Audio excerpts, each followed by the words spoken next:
Olá pessoal, aqui é o João Vitor, o Químico de Ferro, e hoje nós vamos para a nossa aula de número 111 da série Enem por Questões, com aulas todos os dias até o Enem 2020. Hoje eu trouxe aqui uma questão do Enem do ano passado, de 2019, de Química, que testa os nossos conhecimentos de fórmula de Lewis e um pouco de distribuição eletrônica também. Então vamos lá, vamos dar uma revisada rapidinho aqui na teoria. O que é a distribuição eletrônica? Distribuição eletrônica, fazer a distribuição eletrônica de um átomo significa distribuir os seus elétrons em seus níveis e subníveis de energia. Para se fazer isso, criou-se um diagrama que segue uma ordem dos níveis e subníveis menos energéticos para os mais energéticos, e os elétrons de um átomo têm que ser distribuídos nesse sentido, dos menos energéticos para os mais energéticos, que é o chamado, conhecido diagrama de Linus-Pauling. Então, o nível e subnível menos energético de mais baixa energia é o 1s2, nível 1, subnível S, e lá cabem 2 elétrons. Seguido do nível 2, subnível S, que também cabem 2 elétrons. No subnível S sempre cabem 2 elétrons. Só que no nível 2 você também tem o subnível P, que cabem 6 elétrons. No nível 3 tem o subnível S, o subnível P e o subnível D também. E assim em diante. Esse diagrama continua aqui para baixo, 4s2, o nível 4. Ele tem 4 subníveis, que é o S, o P, o D e o F, e isso continua sucessivamente. E a gente vai preencher, vai colocar esses elétrons na seguinte ordem. A gente faz uma setinha aqui e começa colocando os elétrons no 1s2, que cabem 2 elétrons, depois no 2s2, que cabem mais 2, depois no 2p6, depois 3s2, no p6 cabem 6 e no 3s2 cabem 2, e aí sucessivamente a gente vai seguindo o diagrama nesse sentido: 3p6, 4s2, 3d10, 4p6, 5s2 e assim vai. A gente preenche nessa ordem, nessa reta, nessa reta, nessa reta diagonal e assim vai. Então, isso é distribuição eletrônica, é o posicionamento dos elétrons de um átomo nos seus níveis e subníveis de energia. Logicamente, esse posicionamento não é aleatório, ele segue uma regra lógica aqui de distribuição para um átomo no estado fundamental, no estado de mais baixa energia. Quanto à fórmula de Lewis, ela é uma representação, uma forma de representar uma molécula, os átomos de uma molécula, que leva em conta somente os elétrons da camada de valência, da última camada, a camada que participa das ligações químicas. Esses elétrons de valência de um átomo são representados por bolinhas ao redor do seu símbolo atômico. Então, se a gente supor o nitrogênio, fazendo a distribuição eletrônica dele, a gente vai encontrar, ele tem 7 elétrons, então a gente vai encontrar no primeiro nível 1s2, já foram 2, 2s2, foram mais 2, 2p3, porque ele tem 7 elétrons, eu já distribuí 2, mais 2, 4, mais 3, 7. Isso significa que ele vai ter, no primeiro nível de energia, 2 elétrons, e no segundo nível de energia, 5 elétrons. Se eu representar o átomo de nitrogênio, então, na fórmula de Lewis, eu simplesmente coloco o N rodeado por 5 elétrons, porque essa é a quantidade de elétrons da sua camada de valência. O hidrogênio, que só tem um elétron, a distribuição eletrônica dele é o quê? 1s1, um elétron no orbital s do nível 1. Portanto, ele só tem um elétron na sua camada. E aí, se eu quiser representar ele, ele vai ser uma coisa assim. Se eu quiser fazer o NH3, que é a molécula de amônia, um nitrogênio ligado a 3 hidrogênios, o que a gente faz? Coloca o nitrogênio, os seus 5 elétrons de valência e os hidrogênios, cada um com o seu 1 elétron de valência.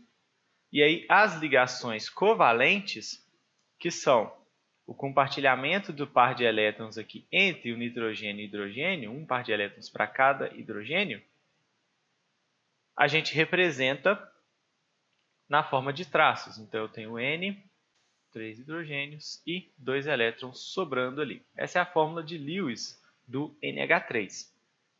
Lembrando que esses traços aqui, que são as ligações covalentes, nada mais são do que um par de elétrons compartilhado entre os dois átomos. Beleza? Então, isso é uma fórmula de Lewis e é isso que a gente precisa saber para resolver essa questão do Enem de 2019. Então, eu vou dar uma lida nela para a gente entender o que ela está querendo. Por terem camada de valência completa, alta energia de ionização e afinidade eletrônica praticamente nula, considerou-se por muito tempo que os gases nobres não formariam compostos químicos. Porém, em 1962, foi realizada com sucesso a reação entre o xenônio, camada de valência 5s2, 5p6, e o hexafluoreto de platina. E desde então, mais compostos novos de gases nobres vêm sendo sintetizados. Tais compostos demonstram que não se pode aceitar acriticamente a regra do octeto, na qual se considera que, numa ligação química, os átomos tendem a adquirir a estabilidade, assumindo a configuração eletrônica de gás nobre. Dentre os compostos conhecidos, um dos mais estáveis é o difluoreto de xenônio, no qual dois átomos do halogênio flúor, camada de valência 2s2, 2p5, se ligam covalentemente ao átomo de gás nobre para ficarem com 8 elétrons de valência. Comando: ao se escrever a fórmula de Lewis do composto de xenônio citado, quantos elétrons na camada de valência haverá no átomo do gás nobre? Então, o que a gente precisa saber? A gente precisa escrever, né, desenhar a fórmula de Lewis desse composto de xenônio, o difluoreto de xenônio, para a gente ver quantos elétrons tem na camada de valência do xenônio, do gás nobre. Então, vamos primeiro representar os átomos separadamente. O xenônio, como ele me disse na questão, ele tem na camada de valência a distribuição eletrônica de 5s2, 5p6. Isso significa que ele tem 2 mais 6, 8 elétrons no nível 5, na camada 5. Então, ele tem 8 elétrons na sua camada de valência. Por isso que ele é estável, todos os elétrons estão emparelhados, né? O orbital S está completo, o orbital P também está completo, então ele não tende a fazer ligações, a não ser que você reaja a ele com um átomo muito reativo, que é o flúor. Na verdade, você vai ter dois átomos do halogênio flúor se ligando ao xenônio. Então, o flúor, a distribuição eletrônica dele, né, termina em 2s2, 2p5. Ou seja, no nível 2, ele tem 2 mais 5, 7 elétrons na camada de valência, no seu nível 2. Então, se a gente fizer o flúor aqui, na verdade são 2, então eu vou fazer 2 flúor. E os elétrons dele, a quantidade de elétrons na camada de valência são 7. Então, essa seria a estrutura de Lewis do flúor. Como ele me falou que esses átomos de flúor se ligam covalentemente ao átomo do gás nobre, então esse difluoreto de xenônio é esse composto aqui, ó, formado por duas ligações covalentes entre o flúor e o xenônio. E o gás nobre, né, ele me falou que esses dois átomos do halogênio flúor se ligam ao átomo de gás nobre para ficarem com 8 elétrons de valência. Então, quando ele faz uma ligação covalente, o flúor, que tinha 7, passa a compartilhar esse par de elétrons aqui com o xenônio e passa a ter 8.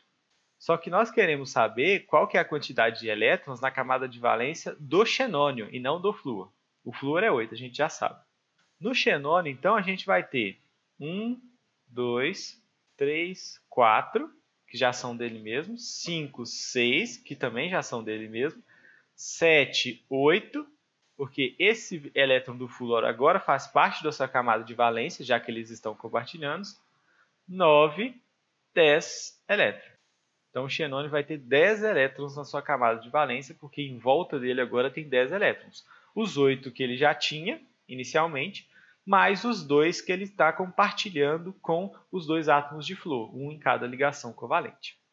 Se a gente representar por listras, por tracinhos, as ligações covalentes e a gente vai ter algo desse tipo aqui. Ó. No xenônio sobram 3 pares de elétrons e ele faz 2 ligações covalentes com o flúor. E aí, obviamente, a nossa resposta é a letra C. Então, o xenônio tem 10 elétrons na sua camada de valência. Então, pessoal, essa era uma questão que exigia o nosso conhecimento da fórmula de Lewis, de saber interpretar e desenhar uma fórmula de Lewis mesmo para fazer esse difluoreto de xenônio. Beleza? Então, essa foi a aula de hoje. Eu espero muito que vocês tenham gostado. Amanhã tem mais e até lá. Tchau, tchau!